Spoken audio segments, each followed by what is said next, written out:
Okay, we're back. I think this is video number 7. Wow, we are making a lot of headway. Um, Maybe you've gotten the bug of looking at your chart and wanting to, well, be a first line profile. So we'll talk about that. But if you aren't, then maybe someone's just introduced you to human design and you're curious. And so, congratulations for getting this far. It's a ton of information. Um, and for me, a first line profile, I tend to go down rabbit holes of information so I can get to the bottom of things. So, we're going to talk about profiles. And your profile is basically like how you express the mode of your operation, like the way that you do things in the world, like how you do your work, what is actually natural for you, and how you share yourself and your purpose with the world.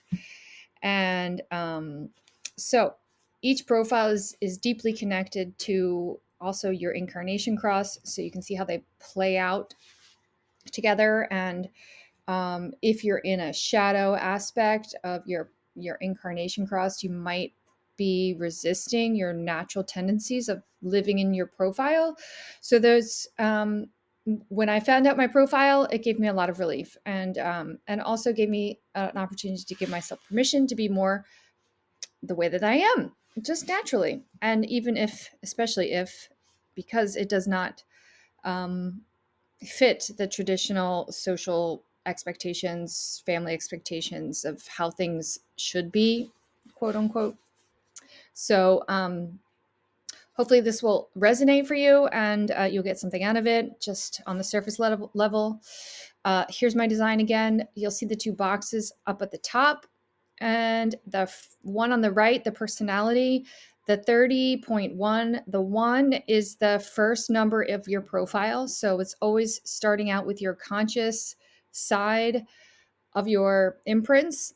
And so it's the first, the sun gate over the earth gate. So the 30, not 30 over the 29. And that's the incarnation cross, right? So the point 1 is the level of the hexagram that expression is playing itself out. So the 1 for the profile means, I'll show you, that you're the investigator. And then the second number in your profile is the one on the right or left. That's your design. And this is the red in, if you're looking at my body graph, this is the genetic matrix also imprint. So it's always going to be the right side / the left side, and the conscious and the unconscious. So here are some individual focused profiles. They are the majority of people on the planet, I believe over 60%. And these people are focused on the individual relationship with themselves. So not so much the environment, but in relationship with the self. So if you're one of these, then you're individual focused. The interpersonal focus is a smaller number, and these are your expressions, and these these are based on relationships. So these types of profiles might get stimulated or activated by other people or their external environment. So this is really about a communication externally, not so much just interpersonally. Intrapersonally. Okay, so here are the 6 basic profiles, and the first element is basically like what you need to what your gift is, what you're sharing. And so these, because it's on the right side of your chart, this is the conscious. You probably know this about yourself already. The first line profile is like, this is just who you are. It's the way that you are, and you know that you are. So the number 1 is the investigator. You're likely to be really resourceful or try to research things. You feel like you have to understand something completely before before you feel satisfied or secure, or like you feel confident about something. Like, so for me, I know that if I'm going to promote something or talk about something, I need to know and understand it completely, and or have, well, tried it, but that's the other part of my profile. So you feel like you need a ton of information so that you can make a decision on things. Curiosity is insatiable, and sometimes it can be like it can bring up fear, just because we're always wanting to know more or get to the bottom of something. Then um, sometimes we might have trouble feeling confident that we know enough. um yeah, we love having the internet at our fingertips, and yeah, just always looking to get deeper with things and understand how things work. um and the challenge basically is to trust yourself that you know enough, and to allow yourself to follow your curiosities and the things that you want to investigate, so that you do feel like you're always learning. So it's kind of an insatiable thing. And here's some contemplations for you, just to do a little homework if you'd like. So if you have line one in your profile, do you trust that you know enough to overcome your fears? And does thinking you don't know enough stop you from moving forward? So sometimes I've noticed this in my lifetime, in the early years, like always wanting to know more and feeling like I wasn't ready to do things or present things. So it would cause a lot of anxiety in me. And I think back then, if I would have known that this was part of my design, that I can give myself permission to move forward through my fears, and trust that I know enough, that I've researched enough, because it would kind of cause a lot of anxiety, and to the point of like freezing. So I think this gets better with time. Okay, number two is the hermit. So these people naturally do things independently. And so they need a lot of alone time. And sometimes the alone time doesn't have to be completely alone. They can be with just certain people, like in partnership, which I experienced with my two four hermit partner. And there was a lot of time just retreating and being still and reflecting, and doing things. Um, doing things, in the home or independently. They have a natural genius about things, and they are here to integrate wisdom and knowledge, and wait for others to call them out to share their wisdom.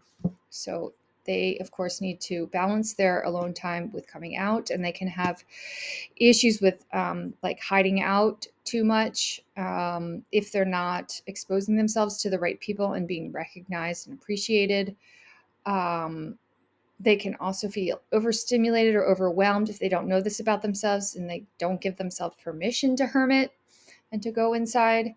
Also, some people might take it personally, because I've had hermits in my relationships, and that like I might find it offensive if I don't understand that they need to go inside to activate themselves and to really honor the wisdom that they're trying to tap into. So it takes a lot of awareness, and also to be able to communicate your needs in such a way that people um, will honor your alone time, is very important too, because they might think that something's wrong, or that maybe they're depressed or something, but maybe they just need to be alone and to really honor that, and then when it's time, they'll be ready and refreshed and willing to share.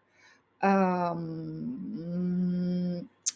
when this time is right, typically their field will stimulate other people to call them out so they can serve. So if the aura is being regulated appropriately, then this just naturally takes place. So there's a need to balance self-care and integrating alone time and knowing when it's the right time to respond. Um, and there's a tricky like balance to not retreat so much that no one can find you. So a contemplation for a hermit would be, how well do you trust yourself to balance your need to retreat with the willingness to be called out to share? So just inquiring about balancing both and recognizing, am I getting called out to share, or is this something that's missing in my life? Am I not giving myself opportunity to expose myself to a community that might recognize my wisdom and my gifts? And am I sharing in a way that feels good? So when there is an engagement with a community, are they really appreciating me, or am I kind of just talking to a brick wall and I'm getting frustrated, or whatever the emotional signature is for your type? Okay, number 3. I also have personal experience with this 3 profile, the martyr. We're here to make and break bonds. I've heard that it's one of the most difficult profiles to live out. This is also in my design. So this was really challenging for me because before I knew this, because this was happening a lot in my life and I would make myself wrong for it. And so now that I know that this is what I'm designed to do, I can give myself a little more grace to break bonds, which is a shadow aspect of mine, like holding on to things that really weren't serving me anymore because I was afraid. I was afraid of hurting somebody else's feelings, or someone else is counting on me for something. Then I would want to um, take responsibility for other people's lessons, and so, um, and also being conditioned to norms and like leaving positions or always wanting to leave relationships. It can be very challenging.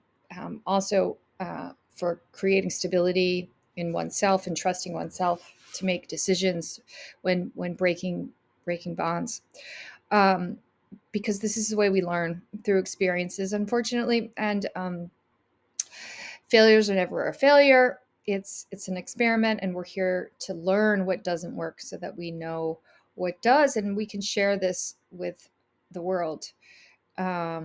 It is the school of hard knocks. um, so we have a insatiable need to experiment and try new things. It's never ending. It's like constant. Oh, I did that. Got to do something else now. Got to try this to see what works and what doesn't work. And we have a fear of failure sometimes. But this is really the learning experience and trying and getting back up. Um, let's see.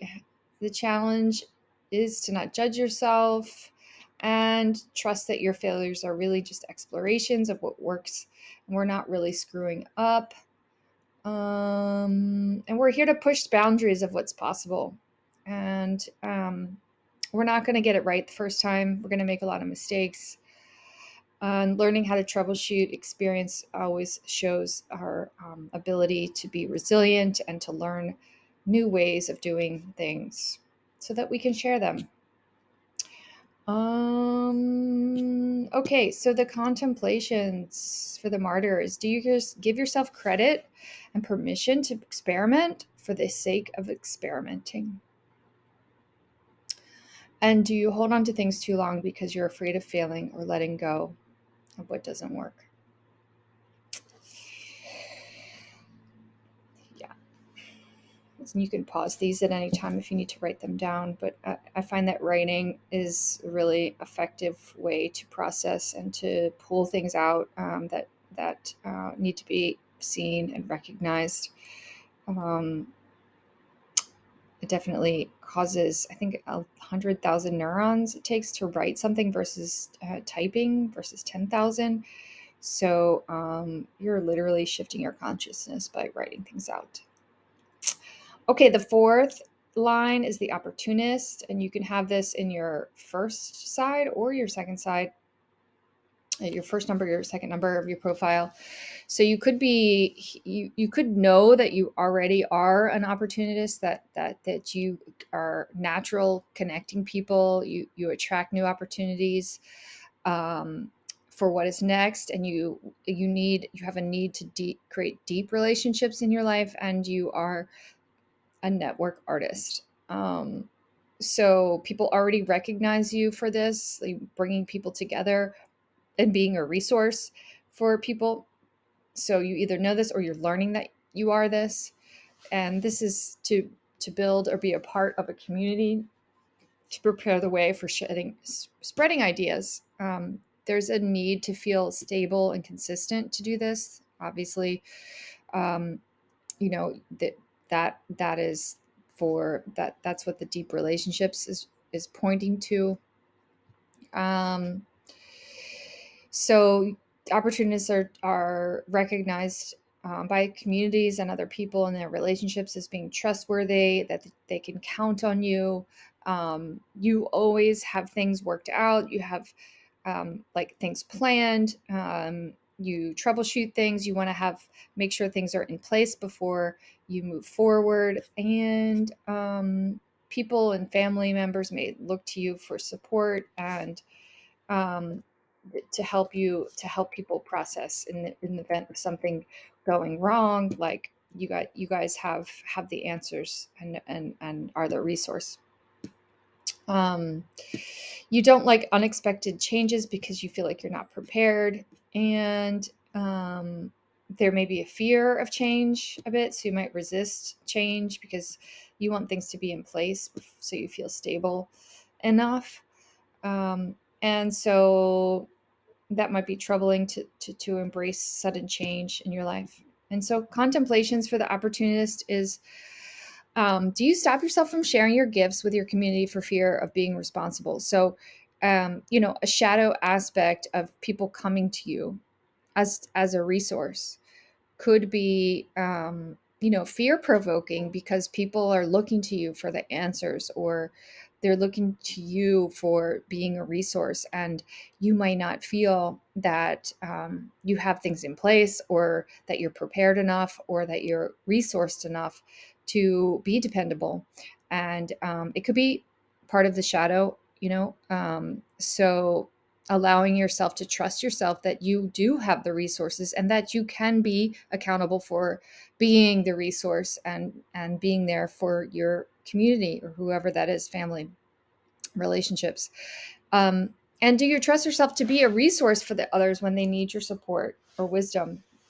So do you trust that you have the wisdom that you could be reliable, and that you're giving yourself the opportunity to go out and allow people to recognize you for that? Two more. Number 5 is the heretic. This is the teacher. This is the visionary leader. You're here to teach and inspire other people, and you have a need to be seen and heard and respected for your leadership and your wisdom. And so the tricky thing is that you need to be making sure that the people around you actually recognize that for you to be expressing your profile efficiently.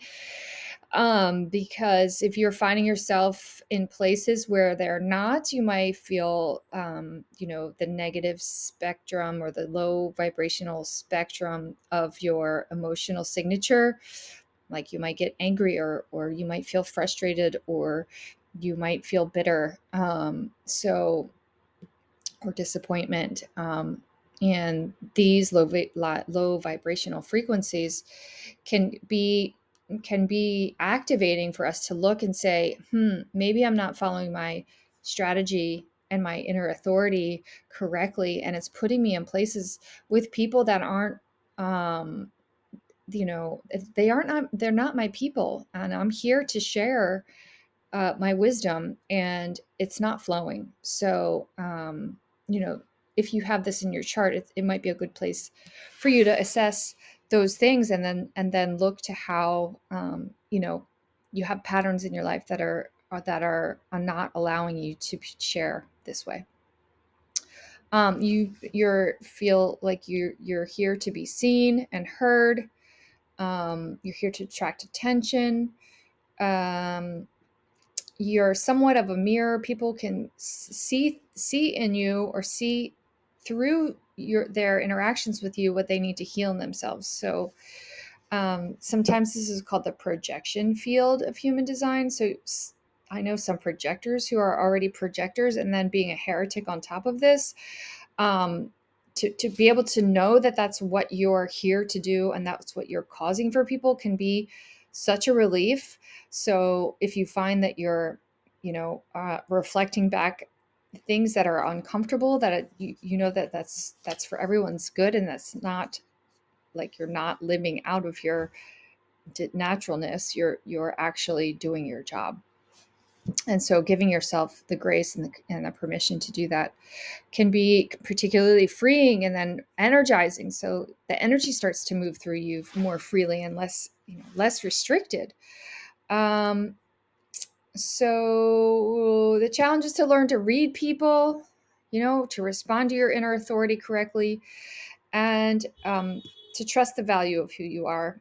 And and to reflect back others their potential to lead and teach them and inspire them to their full potential. And so just to contemplate here, here are the questions. Do you trust in your wisdom to share? Do you trust in your wisdom to share it with others? Do you trust enough that you have the wisdom to share it with others? And are you attracting the right communities that will recognize your gifts and respect your abilities? So that will just naturally happen when you're in relationship, and you will just easily move into that role, and people will allow you to be seen and heard in that way, and it will be an experience of the higher, faster frequency of your emotional signature. Um, okay, and the last one is the 6, which is the 6th line on the hexagram, which is the role model. And your purpose here is to experience, watch, and learn how to live authentically, and to model authenticity for others. So you're the role model because you spend your whole life is comes in stages, and so you get to experience actually um, being the martyr, being the one who creates and breaks bonds, and to try things up until the age of 30. And then the middle part of your life from 30 to 50 is like taking those things that you've learned and healing yourself and learning how to embody these lessons. So I've heard people refer to this as being on the roof stage of people's lives, and it's like you see how things are and how things could be, and you're healing those in yourself because you're going to be um, the role model for people just in who you're being, because you've already lived these lessons and now you're embodying them.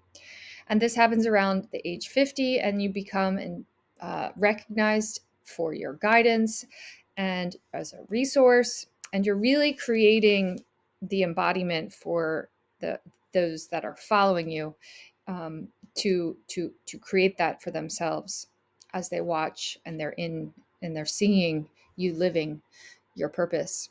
So you're here to help humanity um, make the world a better place, and you need to like be in alignment with your life purpose in order to do this.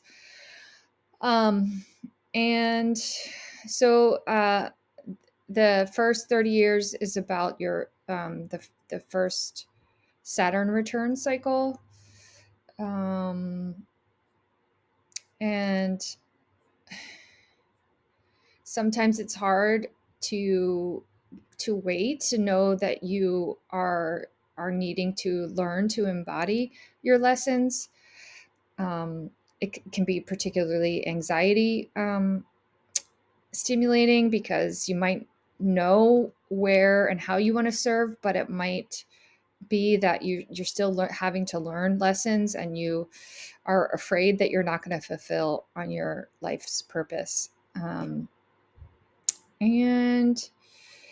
it's the perfect time for like taking time to heal and retreating inward, and really like when this second stage is done very well, the embodiment stage, then you actually do have the energy to fulfill your role model role. Okay. As the role model, here are some contemplations. How much can you embrace your current phase to be perfect for right now? Knowing that you are going to serve in such a powerful way as a role model um, can be a little frustrating at times, because you have learned these lessons, and it's like, I really want to get to that age where I can share. And so it might cause some trepidation or discomfort in trusting that everything's going to work out and you will fulfill on your role, and that you can't skip over the healing and integration and embodiment part. So finding ways to enjoy this time, because you will need the energy for future.